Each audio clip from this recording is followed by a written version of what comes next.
we talk about simple harmonic motion, to define this kind of motion mathematically, we need to come up with expressions for the displacement of the object, the velocity of the object, and the acceleration of the object at various instants of time. Now, the beauty of the mathematical background of this phenomenon is that it does not matter what is the specific type of SHM that the object is undergoing. All of them are governed by essentially the same set of equations. It does not matter whether you are analyzing the oscillation of a spring or the movement of a planet around a star. As long as it is an example of SHM, all these phenomena can be explained by the same set or type of equations. So, in this particular lesson, we are going to concentrate on a common example of SHM, that is the motion of a particle at uniform speed around a fixed point. So, here we have a particle at point P at a given instant of time, and if we consider this circle that has a radius of A, we can say that this particle has moved through an angular displacement. So, it will have some kind of an angular velocity that is denoted by omega. And if we multiply this angular velocity with the radius of the circle, that is A, we are getting the linear velocity, which is V. Now, at any given point on this circular path, the instantaneous velocity, which we can define as V function of t, will be tangential to that point on the circle pointing outwards. So, here at the current position of point P, we have the velocity vector which is pointing tangentially at that point to this circle. Now, this particular velocity can be resolved into two components. So, let's do that. So, if we were to resolve this velocity, we will find that it has this component and this other mutually orthogonal component. We can produce this downwards, and the component which is parallel to the x-axis, that is this component, will give us Vt. This is the component of the velocity that we are interested in. So, Vt, if we look here, the angular displacement of this particle theta is given as omega t plus phi. So, omega is the angular frequency multiplied by time, that gives us an angle. But what is this phi term here? We are not sure at what point we have begun this measurement. We cannot make that assumption in the beginning. So, phi is whatever angle this particle has already moved through at the instant when we began our measurement. So, it is the phase displacement of this particle at the moment that we started this measurement. So, this particle has moved by an angular displacement of theta t plus phi at the moment that we began to measure its properties. So, by some simple trigonometry, we can show that this angle here is also equal to omega t plus phi, and if we apply the resolution of this velocity into the two mutually perpendicular components, we can say that Vt, which is pointing in this direction, is equal to negative omega A sine omega t plus phi. So, omega t plus phi is the angular displacement of this particle at a given moment. Omega is the angular frequency measured in radians per second.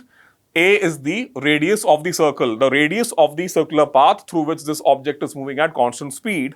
What is the point of the negative symbol? If you look at the reference here, we see that at this time, the velocity is pointing towards the negative of the x-axis. That is why we have a negative sign here. We know that if we were to integrate velocity, that will yield us the displacement of this particle, and we know that if we differentiate velocity, we will get the acceleration of this particle. So, if we take this equation for Vt and if we integrate this equation, that gives us the expression for displacement equal to A cos omega t plus phi. And if we differentiate this equation, if we differentiate Vt with respect to time, we will get acceleration. So, that will be A function of t equal to negative omega square A cosine omega t plus phi. If you study these two equations closely, you will see that we can express the acceleration of this rotating particle in terms of displacement because they both have certain terms in common. So if we take the certain terms in common together, we get a new expression. We can express at as being equal to negative omega square xt. So interestingly, in the case of simple harmonic motion, the acceleration acting on the particle at any given time is dependent on the displacement of the particle at that given point of time. Now let's say that we began our measurement exactly at the moment where this particle was crossing the x-axis. So in that case, that extra component phi does not exist. Phi is equal to 0. In that particular case, we can express xt. Now let us imagine that we began to observe the system just at the moment when this particle was crossing the x-axis. So in this case, that term phi that existed earlier does not exist anymore. So we can rewrite all these equations, displacement, velocity and acceleration, for phi equal to 0. So when we rewrite these values for phi equal to 0, we get xt becomes simply equal to a cos omega t. We have vt is equal to negative omega a sin omega t, and we get acceleration being equal to negative omega square a cosine omega t. So we notice here that all of these three equations, the equation for displacement, for velocity and acceleration at any given time, the instantaneous values of these three variables, displacement, velocity and acceleration at any given time during the simple harmonic motion, can be expressed in terms of each other.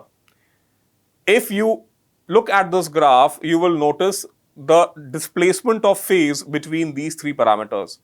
If you were to observe the motion of a pendulum, you would observe that at the moment of maximum displacement from the mean position, when the pendulum bob is either at the left or the right extreme position, that also coincides with the time when the velocity of the object is 0, as you can see in this graph. At positions of maximum displacement, the velocities are 0.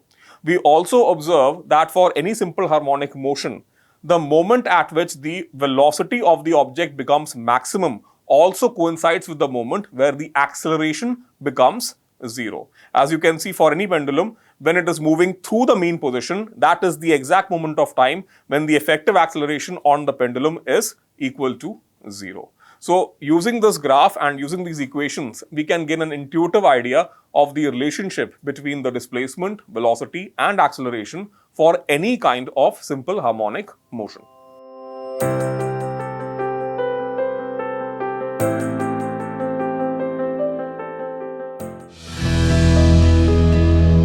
Manorama Horizon, learning made simple.